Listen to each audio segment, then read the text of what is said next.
Lumière Kaboulo TV, Lumière Kaboulo TV, Lumière Kaboulo TV. Réflexion avec R9 Fabrice, R9 Fabrice. Mobali Madeo, Balingaka, moi c'est l'olanga ninyango, nengosa salanga eleki makasi. Kaboulo TV yo, Lumière Kaboulo, réflexion. Réflexion, double CD Fantomas, Mayo. Il est là, il a toujours. Barbito s'abonne, chaîne les amoko. Ça c'est dit, Maboko, Taranga, on a s'abonné. Bon, donc, mon yango, YouTube, to Zawana, Moko Gaga, réflexion, trop bandé là, réflexion, lumière, Kamboul, Yangwana, Balai qui est ça la biso bien, tous en ciment pour. Et ça la G. Bongo. Toujours. Réflexion, Lumière Kambolo TV. Chaîne les amoko, vous s'abonner, vous avez décidé Lumière Kambolo TV. Bonjour, Nabiso Banso. Les alingan de Konabino, Nabengami na Kombo ya Kambulu. Na salaka na émission na chaîne télé Oye Bengami Réflexion. Chaque samedi na 19h30, vous écoutez Biso Kuna. Mbote na batali pe balandi nyonso ya réflexion na mokili mobimba ezali ngai ndeko na bino Kambulu ezali artiste, styliste, modéliste, créateur moyekoli pe molakisi mwana azali mosali pe molobi na Yawe Nzambe eza ngai Kambulu ngai nandimaka ke soko tokokenda lola ngai na okota lola ngai nazalaka sire nango pe nandima yango soko lola ezali ngai na okota. Alors les biso tozo tuna makambo na Biblia ezali tozo nga toyekola moto aliki moto azali te na ekopesa contribution na ngai mais avant wana nalinga na pesa merci mingi tali pe balandi nyonso ya réflexion na mokili mobimba surtout réflexion internationale sinon te naza fier na bino na niveau moko bokozwa idée te bozana biso moment nyonso minute nyonso ezokende pene kitoko makasi. Alors naye kopesa susu merci na bao nyonso bapesaki babiyano na bango mutuna nyonso ekota na réflexion soki omoni ke oza na yano ya kopesa yango te ezali mabe te. Réflexion ezali sika oyo biso toye koyekola. Réflexion ezali école. Réflexion ezali mayangani oyo lisanga ya basantu nga na benga kango. Réflexion ezali école. Réflexion ezali esika ya baninga. Réflexion ezali pasi bato bazo réfléchir likolo yango ezali réflexion. Réflexion ezali balabala ezali ya leta moto nyonso akoki koleka mais banorme ya balabala ndenge leta alingelaka ezalaka pe comme réflexion ezali œuvre moko ya biso nyonso. Voilà yango nasepelaka toza na bato ya balolenge nyonso bazwa na réflexion mpona yako kopesa baintervention na bango bamituna na bango babiyano na bango ezali très bien vraiment. Nazali kopesa merci na baoyo banso bazo soutenir biso na emoneli oyo Nzambe apesa biso. Alors motuna oyo utaye kotiama oyo ezali pe namoni episika mwa kilo bamisusu peut-être baza na tante bamisusu peut-être bamanke ya bamega na Afrique bamisusu pe awa misala bawenze ezopesa pe kama nkokoso mpona koyeba kozwa temps ya koyeba koyanola biso. Alors nga pe na boyebi na ngai ya moke nazali na yango naye kopartage yango na bino. Bible ezali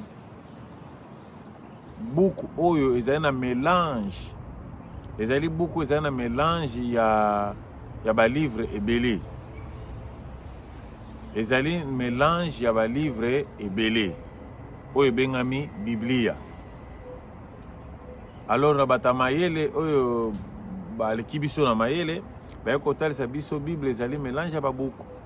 Alors eza batiaki kotiaka bakangisi kokangisa eza na baparti ebele ya Bible ata na suka ya feuille ya livre ya Jean elobi na biso ke ba miracle ebele oyo Yesu asala batie yango te.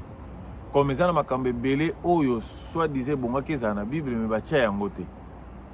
Alors le biso tozotuna makambo na Biblia ezali tozolinga toyekola. Moto aleki moto azali te. Motuna oyo etunamaki ezali na livre ya Matthieu 27 verset 35 na Marc 15 verset 24. Toyako kobakisa acte 5 verset 30 yango nde suka ya likambo oyo benga sukaina. Awa toza na besoin ya aide ya motu nyonso nde tozoloba. Maloba nanga mpe na ye nango eza wi amete. Mais eza maloba moko nazo encourager biso ba oyo tosala effort ya koyekola. Tosala effort ya kokende koyekola. Totunana, tosololaka, tosalaka badeba mpona tokola.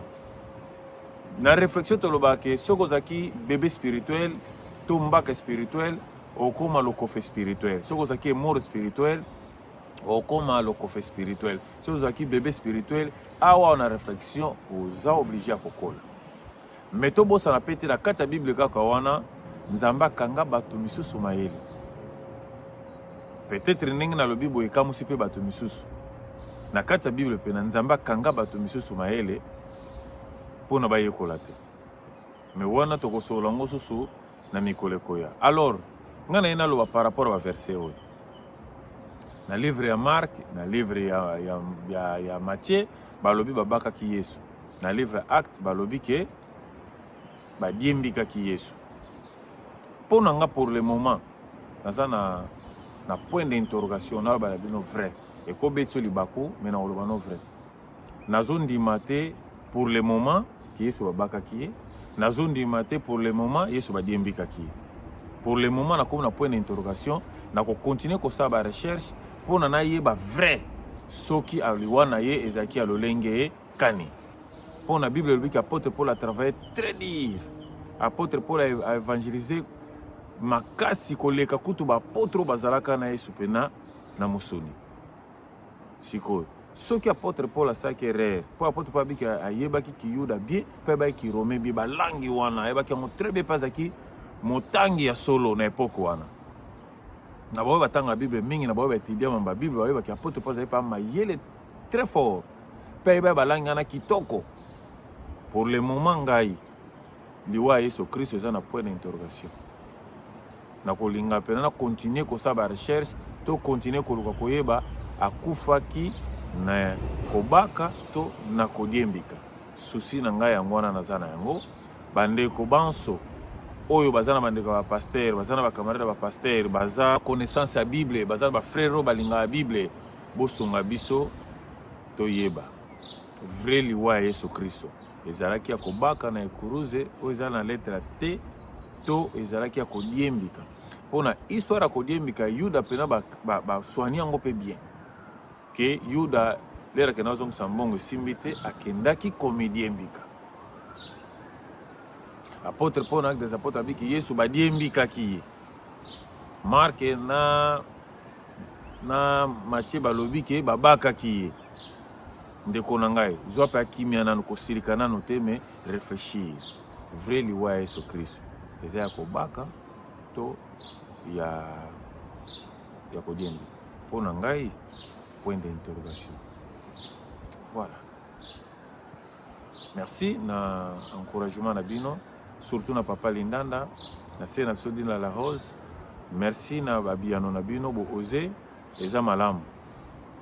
Mes réflexions eza mutu na mutu wa réfléchir na lolenge na ye.